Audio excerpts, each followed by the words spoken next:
وہ بیچارہ شخص مر گیا ہے. آج کی تاریخ میں ہم محمد صلی اللہ علیہ وسلم سے بھی نہیں مان سکتے. شفا مطلب سفارش وسیلہ حرام ہے.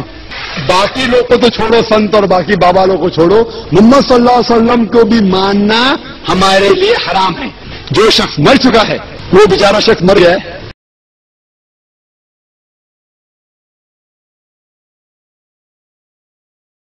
يا أيها النبي إنا أرسلناك شاهدا ومبشرا ونذيرا. اے غیب کی خبریں بتانے والے نبی، بے شک ہم نے تمہیں بھیجا حاضر ناظر اور خوشخبری دیتا اور ڈر سناتا.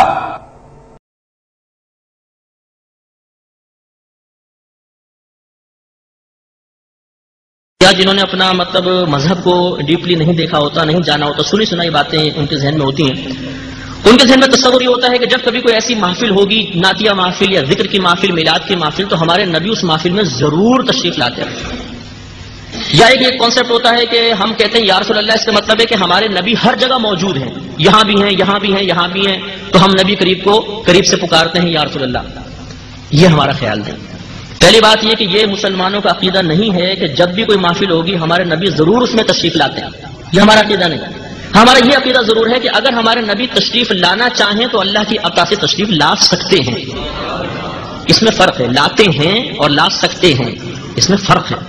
لاتے ہیں کا مطلب کہ لازم لاتے ہیں، لا سکتے ہیں کا مطلب کہ لازم نہیں ہے کہ آئیں، لیکن آنا چاہیں تو اللہ کی عطا سے تشریف لا سکتے ہیں. یہ فرق ملحوظ رہے. اسی طریقے سے یہ کہنا کہ ہمارے نبی ہر جگہ موجود ہیں اور جسمانی لحاظ سے تسلیم کرنا کہ ہمارے نبی ہر جگہ حاضر و ناظر ہیں، اس کا مطلب یہ سمجھنا کہ ہر جگہ موجود ہیں، یہاں بھی ہیں، یہاں بھی، یہاں بھی ہیں، یہ مسلمانوں کا عقیدہ نہیں. ہمارا عقیدہ یہ ہے، مسلمانوں کا عقیدہ یہ ہوتا ہے کہ ہمارے نبی کریم صلی اللہ علیہ وسلم مدینہ منورہ میں اپنی قبر انور میں اسی طریقے سے حیات ہیں جیسے آج سے 1500 سال پہلے دنیا میں تشریف فرما تھے. اور اس پر دلیل ابن ماجہ جو صحیح ستہ میں سے ہے، اس کی دلیل ہے کہ صحابہ کرام علیہم رضوان نے پوچھا کہ یا رسول اللہ صلی اللہ علیہ وسلم، جب آپ دنیا سے پردہ فرما جائیں گے تو ہمارا درود پاک آپ کی بارگاہ میں کس طرح پیش کیا جائے گا؟ یہ نبی تو پیش کیا جاتا ہے، پھر تو آپ وصال فرما جائیں گے. تو نبی کریم صلی اللہ علیہ وسلم کے الفاظ کریمہ کا مفہوم یہ ہے، آپ نے ارشاد فرمایا کہ اللہ تبارک و تعالی نے زمین پر انبیاء علیہ السلام کے اجسام کا کھانا حرام فرما دیا ہے. تمام نبی زندہ ہیں، اللہ تعالیٰ انہیں قبر میں رزق عطا فرماتا ہے. تو ہمارے نبی کریم ہے مدینہ منورہ میں، ہم یہاں سے کہتے ہیں یا رسول اللہ، اور ہمارا مسلمانوں کا نظریہ یہ ہوتا ہے کہ اللہ کی عطا سے اللہ کے نبی جیسے قریب کی آواز سن لیتے ہیں ایسے دور کی آواز بھی سن لیتے ہیں. تو اب یہ مطلب جو مسلمانوں کا ایک نظریہ ہے کہ ہمارے نبی مدینہ منورہ میں ہماری آواز کو سن لیتے ہیں، کیا یہ نظریہ رکھنا شرک تو نہیں؟ ہم غور کرتے ہیں. تو پہلی بات یہ کہ بھئی اعتراض یہ ہوتا ہے، دیکھیں اللہ تعالیٰ دور کی آواز سن سکتا ہے، دور و نزدیک کی. نبی قریب کی آواز تو سن سکتا ہے، دور کی آواز اگر آپ نے سننا تسلیم کر لیا تو یہ تو شرک ہو جائے گا. تو اس کا دو طرح ہی جواب دیا جاتا ہے. ایک جواب تو یہ ہے کہ اللہ تبارک و تعالی دور کی آواز سنتا ہی نہیں ہے. وہ کیسے؟ وہ اس لیے کہ اللہ تعالیٰ کو پہلے آپ یہ ثابت کریں کہ وہ کسی شے سے دور ہے. بتائیں وہ چیز لے کر آئیں جس سے اللہ تعالیٰ دور ہو. تو اللہ تعالیٰ تو کسی مخلوق سے دور ہے ہی نہیں، وہ تو ہماری شہرت سے زیادہ قریب ہے.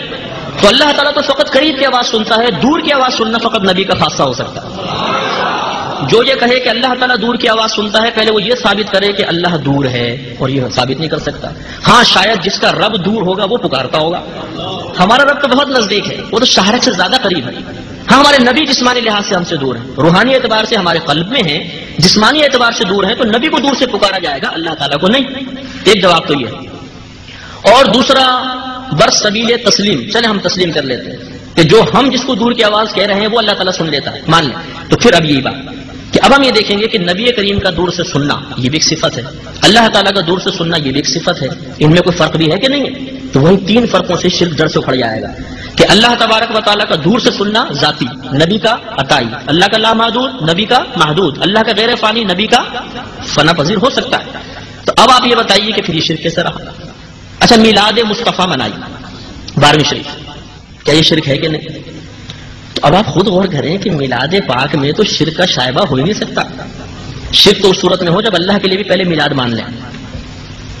اللہ کی میلاد ہو سکتی ہے؟ میلاد تو اس کی ہے جو پہلے نہیں تھا پھر وجود میں آیا. ہمارے نبی پہلے کائنات میں نہیں تھے، ازلی ذات فقط اللہ تعالیٰ کی ہے. پھر اللہ نے اپنے حبیب کریم صلی اللہ علیہ وسلم کو پیدا فرمایا. تو میلاد تو اسی کی منائی جائے گی جو پیدا ہوا. تو اگر معاذ اللہ اللہ تعالیٰ بھی پیدا ہوتا اور پھر ہم نبی کا میلاد مناتے تو کہیں جا کے شرک ایک شائبہ ہو سکتا تھا کہ دیکھو جی اللہ بھی پیدا ہوا، نبی بھی پیدا ہوئے، تو اللہ کا میلاد بھی منا رہا اور نبی کا میلاد تو شرکت ہو گئی. حالانکہ یہاں معاملہ یہ ہے کہ نبی پیدا ہوتا ہے، رب تو پیدا فرمانے والا ہے، تو شرک کا شائبہ ہی نہیں ہے.